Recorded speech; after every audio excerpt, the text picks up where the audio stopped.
చదువు నాది అని చెప్పి జస్ట్ ఈ బిజినెస్ నాకు అర్థమైనటువంటి భాషలో నేను మీకు చెప్తాను. వాస్తవమే అని మీకు అనిపించింది అనుకోండి, ఇంటికి వెళ్ళినాక ఆలోచించి డెసిషన్ తీసుకోండి, చెయ్యాలని వద్దా మీ చేతిలో ఉంది. నేను మాట్లాడేటప్పుడు కూడా నేను మాట్లాడేవన్నీ ఒప్పుకోవాలి. నేను ఇంతమందితో మాట్లాడుతున్నాను కాబట్టి నేను మాట్లాడితే నిజం నో. మీకు ఒకవేళ నేను మాట్లాడిన దాంట్లో మధ్యలో ఎక్కడ రాంగ్ అనిపిస్తే యూ కెన్ క్వశ్చన్ మీ. రెడీయా సార్ అందరూ? మనం ఏం బిజినెస్ గురించి మాట్లాడుతున్నప్పుడు అది కంపెనీ బిజినెస్ ఏంటి? Network marketing. ఆ క్లారిటీ ఉంచండి. డైరెక్ట్ సెల్లింగ్ అనేది బిజినెస్ పేరు, వెస్టీజ్ అనేది మన కంపెనీ పేరు. ఈ direct selling direct marketing, network marketing అని పేర్లు కూడా ఉన్నాయి. రైట్? ఈ ఇండస్ట్రీ ఇప్పుడు నిన్న మొన్న మొదలైంది కాదు సార్. 1920లో కాలిఫోర్నియా సిటీలో కాన్సెప్ట్ పేరు డైరెక్ట్ సెల్లింగ్. అది అక్కడి నుంచి మన భారతదేశంలోకి వచ్చింది 1996లో, 1996లో. ఇండియన్ గవర్నమెంట్ జనాలు మోసపోతున్నటువంటి విధానం చూసి చాలా మంది డబ్బు కట్టించుకొని ఇంకొంతోటి కట్టించ, నువ్వు కట్టండి, నువ్వు 10,000 కట్టు, ఇంకిద్దరితోటి కట్టి నీ కారు వస్తుంది, ఇల్లు వస్తుంది, ఇగో మాకు అందరికి ఇన్ని కార్లు వచ్చినాయి, నీకు కూడా ఈ కారు వస్తుంది అని చెప్పి కారు మాత్రమే, డబ్బు మాత్రమే చూపెట్టే ఎట్లా వస్తుందో చెప్పకుండా పైసలు కట్టించి ఎత్తేసినటువంటి స్కీమ్లు అన్నింటినీ గవర్నమెంట్ చూసి చూసి చూసి చూసి 2013లో ఫేక్ స్కీమ్లను మొత్తం బ్యాన్ చేయడం జరిగింది. సార్ బ్యాన్ చేశారని చెప్తారు, మరి ఇప్పుడు లేవా అంటే గుట్కా బ్యాన్ చేశారు, లేదా ఇప్పుడు బయట సేఫ్టీ అది బ్యాన్ చేసిరా లేదా అనేది మనకు గవర్నమెంట్ తరఫు నుంచి నేను చెప్పే విషయం. కానీ సాటుకు అట్లాంటి బిజినెస్ మీటింగ్లు జరుగుతూనే ఉంటాయి. కేర్ఫుల్ ఉండాల్సింది మనం. ముందు ఒరిజినల్ 500 నోటు ఎలా ఉంటుందో తెలిస్తేనే డూప్లికేట్ నోటు గుర్తుపడతాం మనం. ఎస్ఆర్నో డైరెక్ట్ సెల్లింగ్ ఒరిజినల్ కాన్సెప్ట్ ఏందో నాకు అర్థం కాలేదంటే ఎవడొచ్చి ఏం చెప్పినా అదే ఒరిజినల్ అనిపిస్తుంది. అవునా కాదు సార్? 500 నోటు మీకు ఎలా ఉందో తెలియదు, అసలే తెలియదు. బాటా కంపెనీ గురించి మాట్లాడదాం సింపుల్ గా. బాటా కంపెనీ రెగ్యులర్ గా షూస్ వేస్తాయని ఒక ఆయన ఉన్నాడు. ఆయన దగ్గర పోయి డూప్లికేట్ బాటా కంపెనీ ఇస్తే వేసుకోగానే గుర్తుపడుతుంది బాటా కాదని. అవునా కాదా? నువ్వు రెగ్యులర్ గా హోటల్లో ఫుడ్ తింటున్నావు, హోటల్ బాగుంది, ఫుడ్ బాగుందని చెప్పి మంచి ఫీడ్బ్యాక్ వచ్చింది, దూరం 10-15 కిలోమీటర్ పోయి తింటున్నావు. ఒకరోజు సడన్ గా నీ నాకే టేస్ట్ అర్థమవుతుంది. ఎమ్మడే అడుగు, అన్న ఇక ఏమైందంటే మాస్టర్ చేంజ్ చేయండి అని చెప్తారు. రెగ్యులర్ గా అక్కడ తిన్నావు కాబట్టి నువ్వు ఒరిజినల్ గుర్తుపట్టగలిగినావు, ఫేక్ ఏదో ఒరిజినల్ లేదని. Yes or no?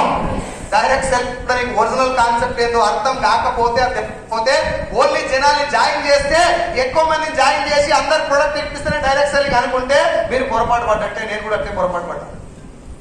2013లో ఈ స్కీమ్లను బంద్ చేసిన అదే గవర్నమెంట్ 2016 సెప్టెంబర్ 9వ తారీఖున పార్లమెంట్ సాక్షిగా రామ్ విలాస్ పాస్వాన్ పేరున్నారా ఎప్పుడన్నా? Ram Vilas Paswan he was central minister. ఆయన ఆధ్వర్యంలో కన్స్యూమర్ అఫైర్ మినిస్ట్రీ ఆధ్వర్యంలో డైరెక్ట్ సెల్లింగ్ కి బేసికల్ గా చిన్న గైడ్ లైన్స్ ఇవ్వడం జరిగింది 2016 సెప్టెంబర్ 9వ తారీఖు. నేను మీకు డేట్ కూడా ఎందుకు చెప్తున్నా అంటే ఇంటికి వెళ్ళి క్రాస్ చెక్ చేసుకోవడం ఛాన్స్ ఉంటుంది. ఇప్పుడు ఇక్కడ కూర్చొని చెక్ చేయకండి, కొంచెం ఇది అర్థం చేసుకోవడం ప్రయత్నం చేయండి, రిక్వెస్ట్ అది. ఓకేనా? ఇంటికి వెళ్ళాక మీ డేట్ చేతి మీద రాసుకోండి, క్రాస్ చెక్ చేసుకోండి. మీకు పార్కులు అయితే ఇక్కడ మన సత్యం సార్ కూడా ఉంటుంది చూడండి. ఓకే? సెప్టెంబర్ 9వ తారీఖున మొదటిసారి గైడ్ లైన్స్ రావడం జరిగింది డైరెక్ట్ సెల్లింగ్ కి. రెండవది, లాక్డౌన్ వచ్చినప్పుడు నా ఒక్కని శాలరీ ఎఫెక్ట్ అయిందా? చాలా మంది జీతాలు ఎఫెక్ట్ అయినాయి సార్, చాలా మంది ఎఫెక్ట్ అయినాయి. ఎఫెక్ట్ అయిన వాళ్ళందరూ ఇటువైపు రావడం ఎక్కువ మంది స్టార్ట్ చేశారు. అంటే డైరెక్ట్ సెల్లింగ్ వైపు, ఈ ఏమంటారు మన డైరెక్ట్ మార్కెటింగ్ వైపు ఎక్కువ మంది వస్తున్నారు. ఎక్కువ మంది వస్తున్నారు అంటే ఈ ఇండస్ట్రీ మీద కనుక మనం కొంచెం నిఘా పెట్టకుండా, దీనికి రూల్స్ అండ్ రెగ్యులేషన్స్ పెట్టకుండా ఉంటే మాత్రం ఇక్కడ ప్రమాదం జరిగే ఛాన్స్ ఉందని చెప్పి 2021 అంటే లాక్డౌన్ ఎత్తేసిన ఇమీడియట్ గా 2021 డిసెంబర్ 28 రోజున భారత ప్రభుత్వం, ఇండియన్ గవర్నమెంట్ దీనికి ఒక గెజెట్ కూడా రిలీజ్ చేయడం జరిగింది.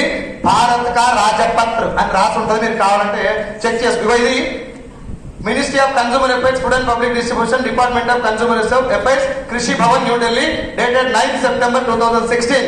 Office memorandum advisory to state governments and union territories on more guidance on direct selling. ఇది నేను రాసింది కాదు, మా తాత రాసింది కాదు, గవర్నమెంట్ ఆఫ్ ఇండియా ఇచ్చింది. సో గవర్నమెంట్ గైడ్ లైన్స్ ఇచ్చిందంటే ఇండస్ట్రీ మంచిదనంట చెదరనంట. మళ్ళీ చెప్తున్నా, ఇండస్ట్రీ మంచిదే. ఇండస్ట్రీలో ఫేక్ కంపెనీలు ఉన్నాయి. వెస్టీజ్ ఫేక్ గా ఎన్నో తెలుసుకోవాలంటే మనకు ఒరిజినల్ ఏందో తెలియాలి. Yes or no? గవర్నమెంట్ ఇచ్చిన గైడ్ లైన్స్ ఏంటో తెలిస్తేనే కదా మనకు ఒరిజినల్ ఏందో అర్థమయ్యేది. Yes or no sir? మొదటి గెజెట్ 2021 డిసెంబర్ 28 రోజు ఇవ్వడం జరిగింది. ఫస్ట్ ఓపెన్ చేస్తాను,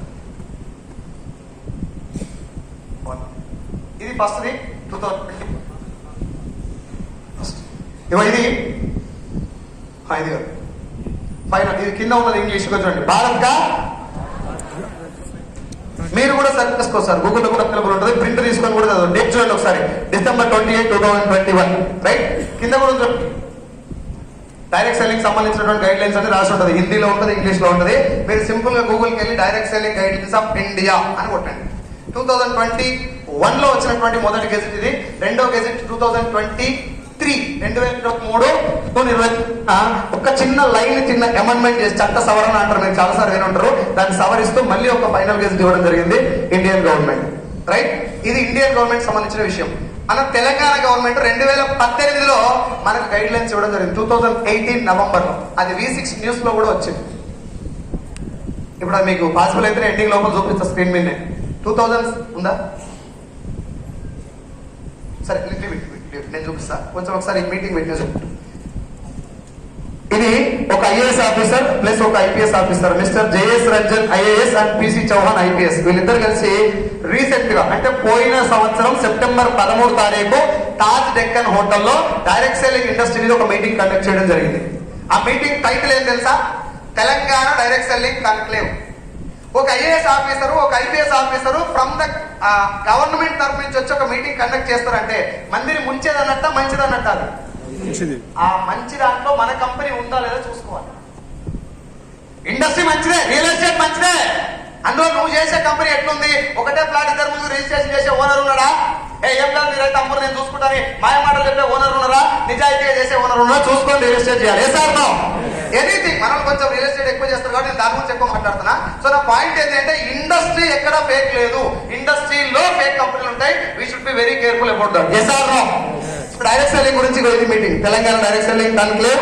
ఒకసారి ఇటు రండి, మినిమైజ్ ఇంకో ఫోటోలు ఉందని చూడండి. ఇక్కడ రైట్ సైడ్ లో మన కంపెనీ పేరు కూడా ఉంటుంది, చాలా పేపర్లలో కూడా వచ్చింది ఇది. ఒకసారి హైదరాబాద్ లో direct cell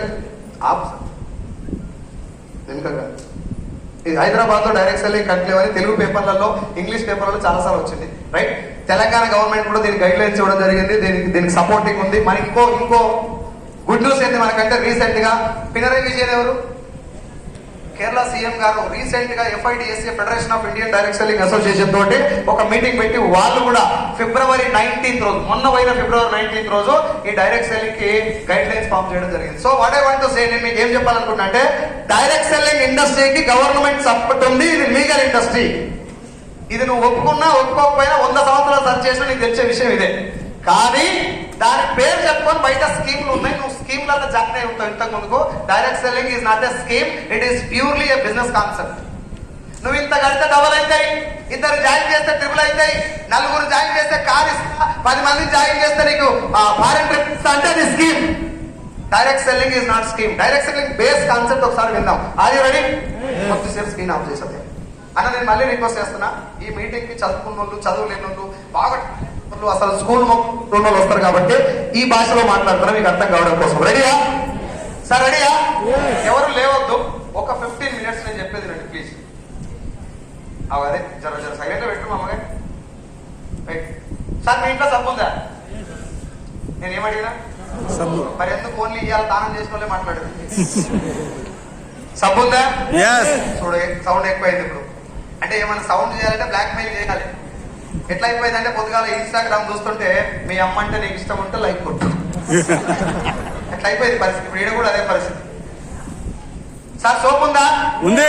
Surf, shampoo, paste, hair oil, cooking oil, floor cleaner, toilet cleaner, బట్టలు ఉతికేది, అంటు తోమేది, టీ పౌడర్, కాఫీ పౌడర్. ఇప్పుడు చెప్పిన ప్రోడక్ట్ అన్ని మన అందరి ఇళ్లలో ఉన్నాయి, చచ్చిపోయిందాకా వాడాలి. అవునా? ఇవి ఇంపార్టెంటా కదా? వీటితో మన ఆరోగ్యం కూడా ముడిపడి ఉంది. అవునా కదా? బాల్కనీ అవునా కదా? Yes or no? ఆరోగ్యం కూడా ముడిపడి ఉంది అని ఎందుకు చెప్తున్నా అంటే ఒక వంట నూనె నీ గుండె ఆరోగ్యాన్ని డిసైడ్ చేస్తుంది. Yes or no? అదే వంట నూనె నీ నెత్తి మీద ఎంటికలు ఉండాలా ఊసిపోవాలని చేస్తుంది. చర్మం ఆరోగ్యాన్ని, చర్మం లోపల క్యాన్సర్ కణాల ఉత్పత్తిని, బాడీలో జీర్ణ వ్యవస్థ